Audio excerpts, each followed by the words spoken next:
opportunity for some discussion, questions, answers. If anybody is in discomfort, you'd like to sit at the back. There's still some chairs there at the back if someone would like to change posture.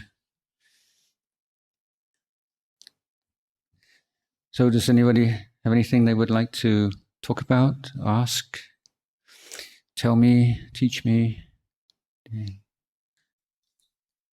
I had one issue come up recently, and this was Vajrayana teaching of, they were saying that if in Theravada, if you have sense desire, you're afraid of it, so you try to renounce your desire. But in Vajrayana, instead of being afraid of desire, they take the desire and they transform it. And therefore, you shouldn't give up, drugs. You shouldn't give up sex. You shouldn't give up alcohol.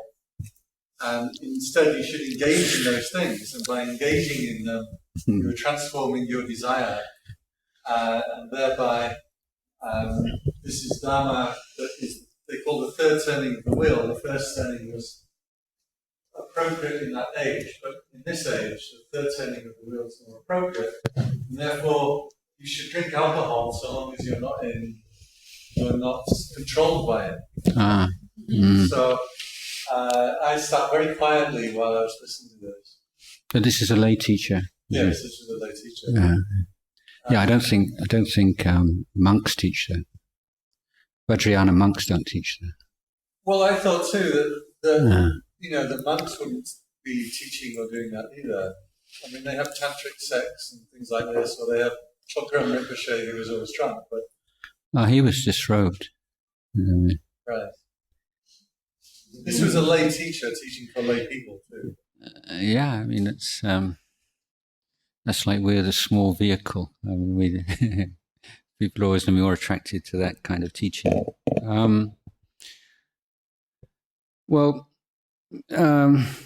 Many years ago, as I recall, there was a meeting at Dharamsala with monks of all the different traditions, and there'd been a number of very damaging scandals in Tibetan Buddhist communities in America, and this topic was brought up, and I can't recall exactly, but it's something like the Dalai Lama said, the teachers say that these tantric sexual practices, are available to someone who can have the same feeling with having sex and eating excrement.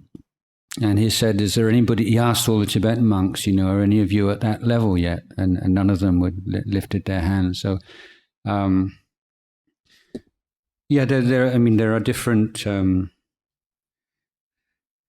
I don't want to denigrate this particular teacher because I don't know his own understanding, and I don't agree. And I was speaking a little bit about faith just now, and I put my faith in the Lord Buddha and the teachings found in the Pali Canon and in my teachers, enlightened teachers in this tradition.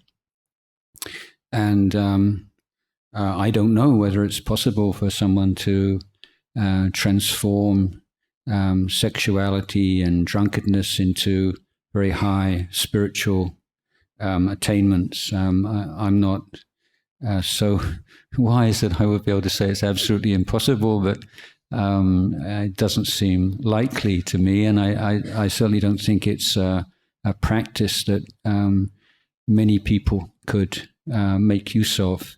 I think teaching 100 people, it just would make sense to point out all the dangers of drinking alcohol rather than encouraging people to try to drink alcohol without it controlling them.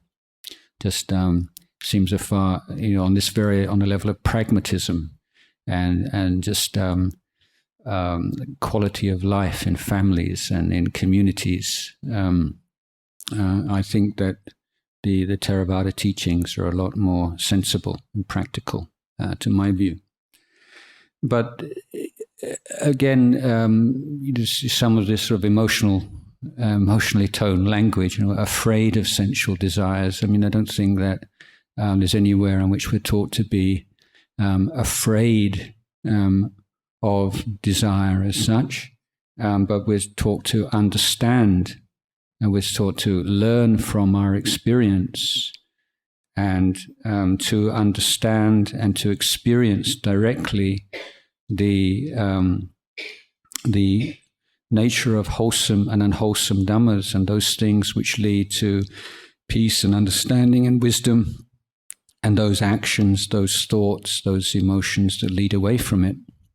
And so it's a practice of abandonment and cultivation.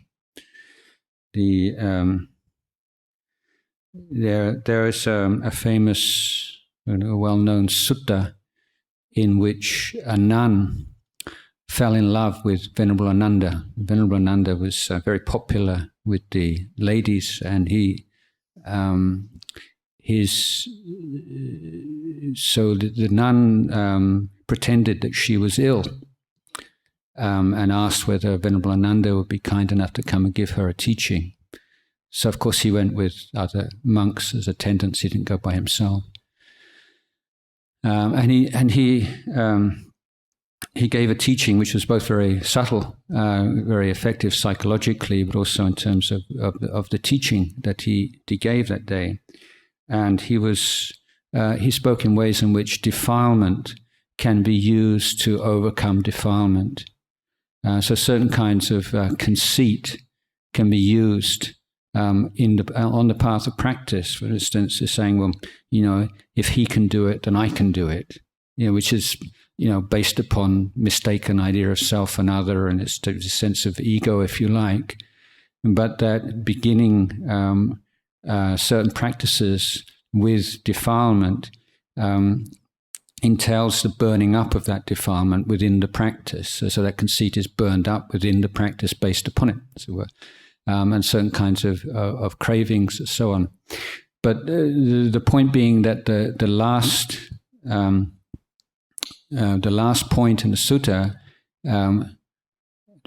but as far as sexual desire is concerned, the Buddha taught us to cut it off completely. So this was sort of in contrast to all the preceding clauses and points in which defilement can be used to overcome defilement.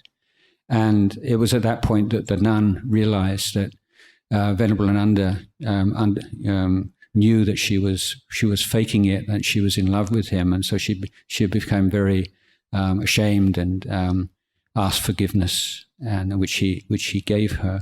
So rather than sort of confronting her, he did this very Buddhist way of giving a talk, which allowed her to see for herself where she was deluding herself, but making very clear.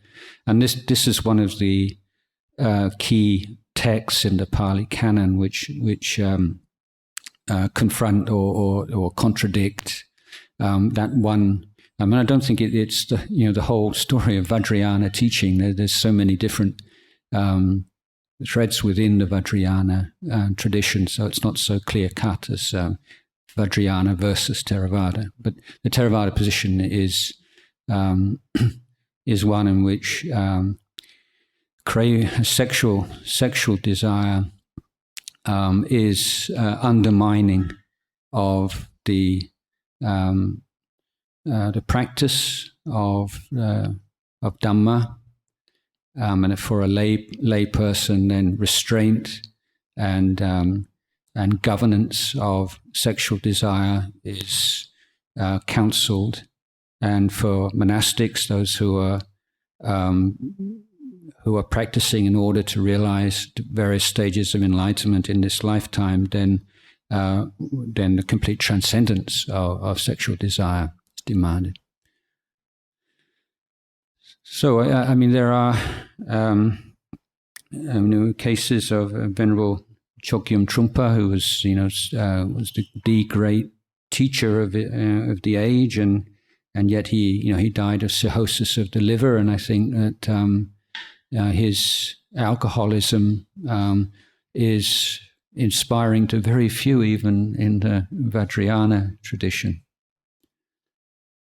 So we can only speak from our own experience, and for those of you who have at periods of your life taken drugs or drunk heavily, and now perhaps, I hope, have renounced that, and you compare the general level of awareness and clarity of mind and inner peace, I would suggest that it's not too difficult to see the contrast there.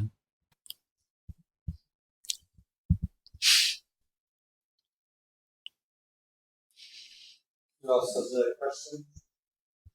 Your questions? I know what I've heard about this before, but sometimes people have different translations of the fifth precept. Talk about the same alcohol. So one translation is zero.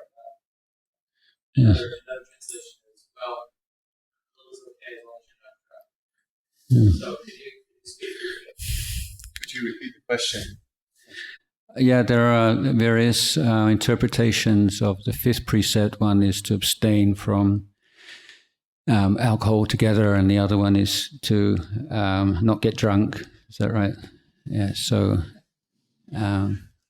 there's the not get drunk interpretation, and there's the correct interpretation. No, I don't think there are any grounds or any texts anywhere that would support that interpretation that it's all right to drink a certain amount as long as you don't get drunk. I think that's sort of wishful thinking, or somebody. I think I mean, especially before I became a monk, I drank not too much, and I smoked dope and things like that, and just like most people in my generation. But for me, it was just when I started to meditate, it just became quite obvious to me. It was a fork in the road. You have to make a choice. If you're sincere about developing sila, samadhi, panya, these two things are incompatible. I just can't see that there can be any question about that.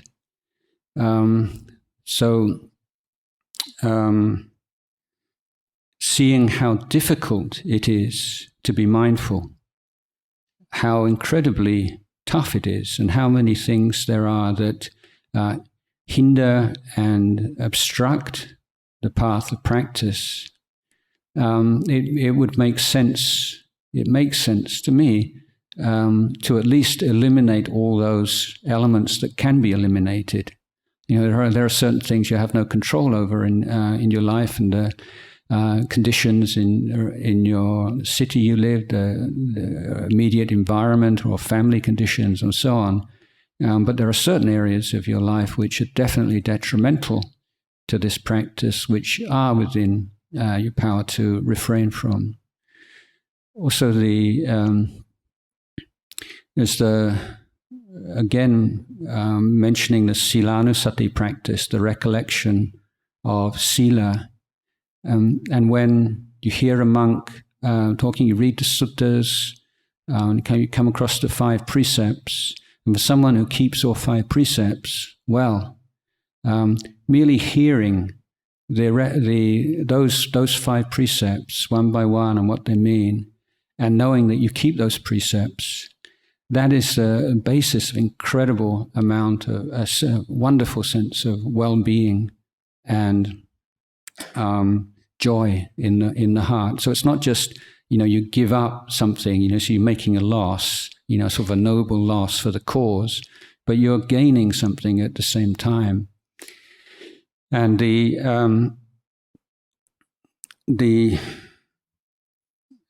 as is well known, once you start making exceptions with that fifth precept, it's like the little, this is a tiny little hole in the dam. It tends to get bigger and bigger. And if you're taking just a small amount of alcohol, then maybe it becomes a release way of relaxation, and it's quite normal in society, as you know. But then perhaps you go through some more difficult period in your life when you lose your job, or there's some difficulty in your relationship, and you're just really depressed and upset and angry. And if your default means of dealing with stress and tension is a drink, then suddenly what might have seemed quite a harmless habit can suddenly become quite a serious habit. You say once you haven't cut off that area of escape, and instead of learning how to deal with stress and tension and negative emotions in a skillful, wise way, you've taken an easy way out with alcohol. Then you don't have the resources to deal with the more difficult problems that can arise.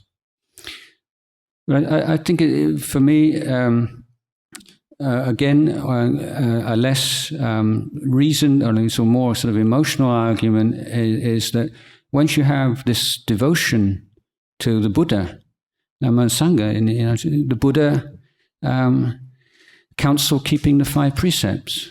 So it's like, I'm a Buddhist. The Buddha told me not to drink, so don't drink. Stop. What's more to talk about? It's as simple as that.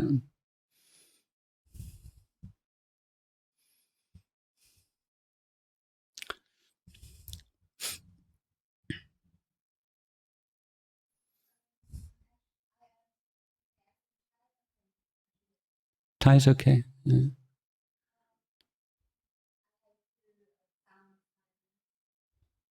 Araiku. So that's a 2-language question. Yes, okay.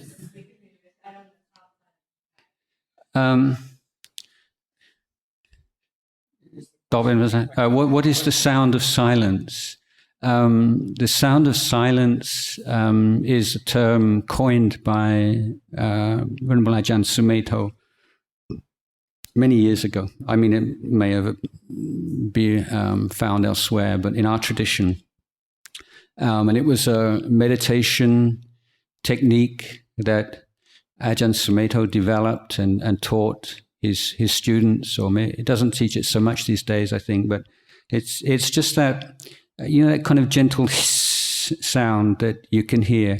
Don't hear it so much in Thailand, but I find if I go to England or in often it's quite sort of background sound that you can hear, and just using that as a meditation object.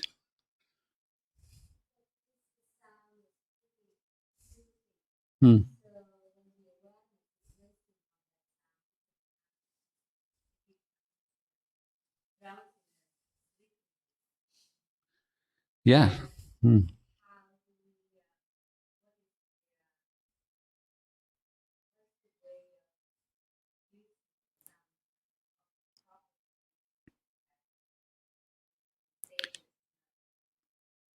Yeah, I mean, I've never really developed that meditation myself, but it's the case with most meditation objects that they are not exciting objects. They are bland or very subtle objects, and so that danger of drowsiness is there in almost every meditation topic. And that's just one of the things that we are learning about how our mind works, that the more that we are tuned into the external world and stimulation, then the more likely we are to become drowsy when we reduce the amount of stimulation. So it's a skill to be learned, but also to be recognizing that our intention in meditation is important. Sometimes or often people meditate with this kind of vague idea of peace. I want to be peaceful. I'm meditating to be peaceful. but people don't really know what peace means. I mean, it just means like not a lot going on. So as the amount of thoughts and things reduces, there's this sense, and you just like settle back in it like it's kind of a warm blanket on a cold night, and that's when the mind gets drowsy, because the intention is not for wakefulness and clarity of mind, but for some kind of emotional, fuzzy, pleasant feeling. So we have to be aware of what is it really that we're looking for, because if that's in the back of our mind, we just want that kind of pleasant, peaceful feeling of nothing going on, disturbing us, then that's like practicing for heaven rather than practicing for liberation. So it's really important to be sustaining this sense of alertness and wakefulness right from the beginning, because that's what carries you through the meditation, even when it becomes more subtle, is just focusing on and really being aware of that sense of knowing and wakefulness. So that's your refuge in any meditation.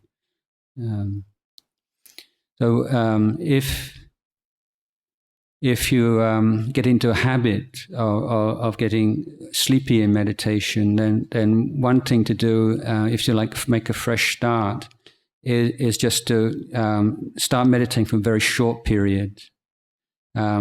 Say if you sat for 30 minutes, so go right down to about 5 minutes and just say, I make a non-drowsy 5-minute meditation, and then try to make a non-drowsy 10-minute meditation, and then just work back up again. But just do these very short periods where you can be confident of being able to sustain that kind of alertness and clarity of mind. Yeah. So, maybe we can pass around. Yeah. Other people, we've only got 2 more minutes. เดี๋ยวถ้าเลิกแล้วมาถามก็ได้ So, before Ajahn made, of course, Simon and Garfunkel were using this term. Oh yes, right. You got the... You got a comment? Yes. I'd like to get the chance to say something from understanding. For education, for the monk to living the Siva, we have 4 kinds of Siva. One we call Patiloka Siva. And then we have to follow at least 227 precepts. This thing is invisible. And you are at 5 precepts at least. The second one is we call Indriya Siva. Indriya means that you play important role in hearing, reading, seeing, all of the possession for the 6 senses. So you know what's going on while you're seeing, hearing, touching, smelling, tasting, or thinking. So this is a kind of Siva to concern that what's going on. And the third one is called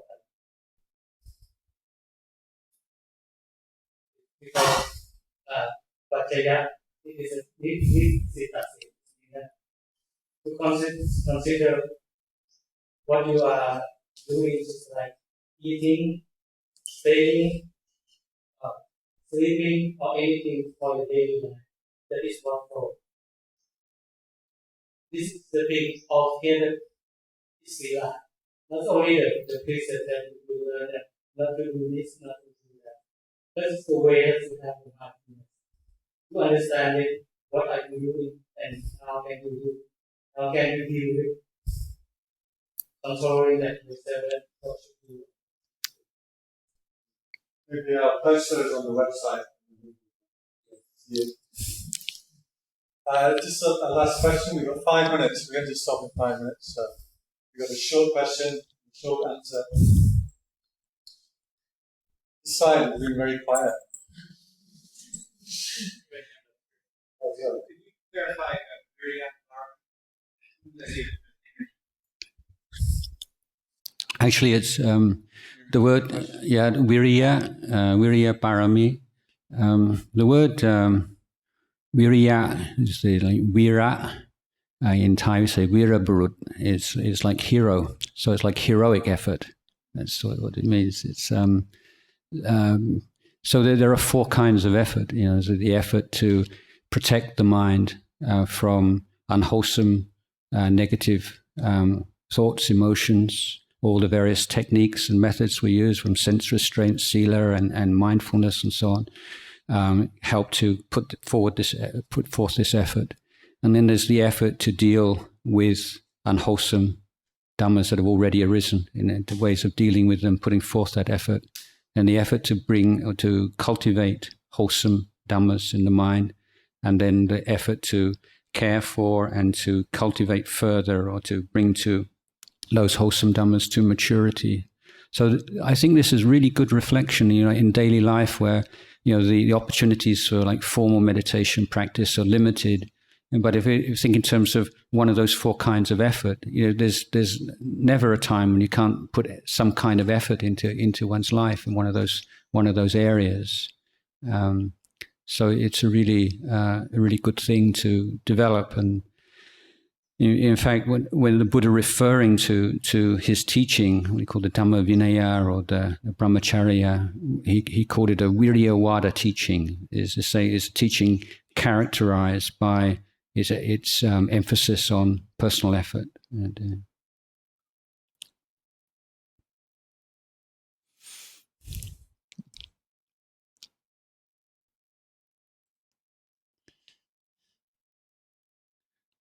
This side enlightened already. For those of you who didn't hear that explanation, talking about sila, one of the ways of talking about sila, found particularly in the Visuddhimagga commentary, is to talk about four kinds of sila. So you have the sila of precepts, whether it's the precepts of the monk, or the 5 or 8 precepts of the lay person, and then there's the sila of sense restraint. Taking care of your eyes and your ears and your nose and your tongue, not just following your eyes or whatever they want to look at, or just hearing whatever comes to the ears, but having a sense of care and choosing those things which are not poisonous to the mind, or things that leave a stain on the mind unnecessarily. And then the third area is that of sila in respect to the requisites for the monk, or the things that we use in our daily life, having a sense of moderation and care and attention to how we relate to our finances, to our house, our possessions, to technology and media, or how maintaining a wise relationship to all these things is a third area of sila. And the fourth is the area of livelihood, and choosing a livelihood which is, at the very least, does not entail breaking precepts or acting immorally or causing harm to others or to society, but ideally a livelihood which we can feel a sense of pride, and that we're doing something which is of value to the society or to our fellow beings. So this is an expansion of the idea of sila. What the Venerable was trying to point he's trying to make, as I understood, was that we shouldn't just see precepts in terms of not doing this, not doing that, but it's a much richer, more comprehensive term relating to the whole way we live in the world.